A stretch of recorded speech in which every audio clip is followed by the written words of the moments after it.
Hello friends, I am Abhikumar, student in KCS Kasinara College of Arts and Science, studying BCom second year in A section. Today we are going to see one interesting topic in advanced corporate accounting, that is liquidation. Let's move into the topic. First we are going to see what is meant by liquidation. Liquidation or winding up is a legal term and refers to the procedure through which the affairs of the company are wound up by law.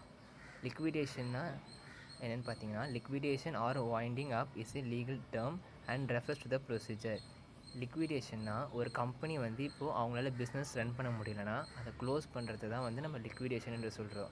அதை வந்து winding அப்னு நம்ம சொல்லுவாங்க. So அதுதான் இந்த இடத்துல சொல்லியிருக்காங்க. Liquidation or winding up is a legal term and refers to the procedure through which the affairs of the company are wound up by law மூலயமா அவங்க இதை வந்து கம்பெனியை க்ளோஸ் பண்ணுவாங்க. Next types of liquidation. லிக்விடேஷனில் மொத்தம் 3 டைப்ஸ் இருக்குது. First one பார்த்தீங்கன்னா compulsory winding up, second one voluntary winding up, third one supervision on by court. நம்ம ஃபர்ஸ்ட் ஒன்று பார்க்க போகிறோம். Voluntary winding up. The company may voluntarily wind up itself either by the passing where the purpose of which the company was formed has completed or the time for which the company has expired.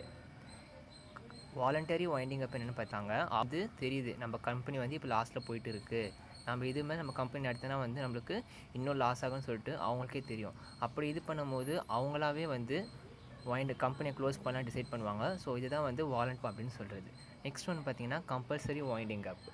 It's when acquires when a company is forced by the law and mainly by the court order to appoint a liquidator and sell off its assets and distribute the proceeds to its creditors. This process is often triggered by the company's creditors when they are unpaid and realize the company is insolvent. Compulsory winding பார்த்தீங்கன்னா இதை வந்து எப்படின்னு சொல்லுவாங்க பார்த்தீங்கன்னா வந்து illegal business பண்ணாங்க அந்த மாதிரி, இல்லை கம்பெனி வந்து லாஸ்ட்டில் போய்ட்டுருக்கு தெரிஞ்சும் அவங்க இன்னும் வந்து பிஸ்னஸை கண்டினியூ பண்ணுறதுல பார்த்தீங்கன்னா கோர்ட்டே வந்து இவங்களுக்கு வந்து ஆர்டர் பண்ணும். என்னென்னா நீங்கள் கம்பெனியை க்ளோஸ் பண்ணணும், உங்கள் கிட்டே இருக்கிற அசட்ஸ்லாம் நீங்கள் சேல்ஸ் பண்ணிவிட்டு நீங்கள் யார் யாருக்கெல்லாம் டியூட்ஸு டெப்ஸ்லாம் கொடுக்குறதுருக்கோ அவங்களுக்குலாம் வந்து நீங்கள் கொடுத்துடணும் அப்படின்னு சொல்லுவாங்க. This process is often triggered by the company's creditors. Creditors also சொல்லுவாங்க, இவங்களுக்கு கடன் கொடுத்தவங்க அமௌண்ட் கொடுத்தவங்க கூட சொல்லுவாங்க. அவங்களுக்கே தெரியும் கம்பெனி வந்து இதுக்கு மேலே ரன் பண்ணால் லாஸ்ட்டில் தான் போகும் அப்படின்னு நினைக்கும் போது அவங்களும் வந்து சொல்லுவாங்க, இந்த மாதிரி வந்து கம்பெனி தான் நம்ம கம்பல்சரி வைண்ட் அப் பண்ணி ஆகணும்னு சொல்லிட்டு தான் கம்பல்சரி வைண்டிங் அப். நெக்ஸ்ட் ஒன்று பார்த்தீங்கன்னா wind up subject to supervision of court.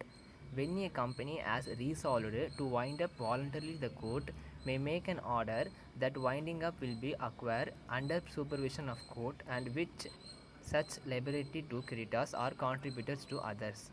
Winding up subject to supervision of court என்ன சொல்கிறாங்க பார்த்தீங்கன்னா, இப்போ கம்பெனி வந்து அவங்களே டிசைட் பண்ணியிருக்காங்க நம்ம கம்பெனியை க்ளோஸ் பண்ண போகிறோன்னு.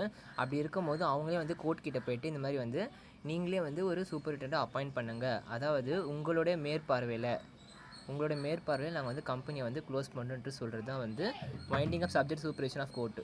Next we are going to see liquidator's final statement of accounts. The main job of the liquidator is to collect the asset of the company, realize them, distribute the among money realized among right claimants. இந்த point என்ன சொல்கிறாங்க பார்த்தீங்கன்னா, the main job of the லிக்விடேட்டரோட main வேலை என்ன பார்த்தீங்கன்னா is to collect the asset of the கம்பெனியோட அசெட்டத்தை கலெக்ட் பண்ணிவிட்டு அது எல்லாமே ரியலைஸ் பண்ணிவிட்டு அதில் இருக்கிற அமௌண்ட்டெல்லாம் வந்து யார் யாருக்கெல்லாம் உரிமை இருக்கோ அவங்களுக்குலாம் வந்து கொடுக்க வேண்டியது இருக்கிறோ அவங்களுக்குலாம் வந்து அமௌண்ட் கொடுக்கணும்னு சொல்லியிருக்காங்க. நெக்ஸ்ட் செகண்ட் பாயிண்ட் பார்த்தீங்கன்னா, for this purpose he maintains a cash book for recording the receipt and payment, is required to submit an abstract of the cash book to the court in case of compulsory winding up, to the company in case of voluntary winding up. இதுக்காகவே வந்து liquidator வந்து ஒரு cash book record பண்ணுவார். என்னென்ன record பண்ணுவார்னா அதில் வந்து receipt and payment எல்லாத்தையும் ரெக்கார்ட் பண்ணுவார். எதுக்காகனா அதை வந்து ஷார்ட்டாக ஒரு கேஷ் புக்கில் ரெக்கார்ட் பண்ணி நம்ம வந்து கோர்ட்டுக்கு வந்து அதில் காட்டணும். கோர்ட்டில் வந்து நம்ம அதை போய் சப்மிட் பண்ணணும். இன்கேஸ் ஆஃப் எப்போன்னு பார்த்தீங்கன்னா in case of compulsory winding up or in case of voluntary winding up. இந்த 2 டைப்ஸில் கம்பெனி வந்து வைண்ட் அப் ஆகும்போது நம்ம வந்து கோர்ட் கிட்ட வந்து இதை காட்டணும். Next one, the liquidator is also required to prepare an account known as liquidator's final statement of accounts after the affairs of the company are fully wound up. Liquidator வந்து ஒரு account prepare பண்ணணும். அந்த account பேர் தான் வந்து லிக்விடேட்டர்ஸ் final statement accounts சொல்கிறாங்க. Next என்ன பார்க்க போகிறோம் பார்த்தீங்கன்னா ஆர்டர் ஆஃப் ப்ரியாரிட்டி. ப்ரையாரிட்டி என்னென்னு பார்த்தீங்கன்னா, இப்போ நம்ம கம்பெனியோட அசெட்ஸ் எல்லாமே சேல் பண்ணதுக்கப்புறம் நம்ம அந்த அமௌண்ட்டை வந்து யார் யாருக்கு கொடுக்கணும் அப்படின்றத லிஸ்ட்டில் கொடுத்துருக்காங்க. இந்த ஆர்டரில் தான் நம்ம வந்து ஃபஸ்ட்டு அமௌண்ட்டை வந்து டிஸ்ட்ரிபியூட் பண்ணி கொடுக்கணும். இந்த ஆர்டரில் தான். அதில் ஃபஸ்ட்டு பார்த்தீங்கன்னா secured creditors, second one legal charges, third one liquidators remuneration, fourth one liquidation expenses, fifth one debenture holders, sixth one preferential creditors, seventh one unsecured creditors, eighth one preference share holders, ninth one equity share holders.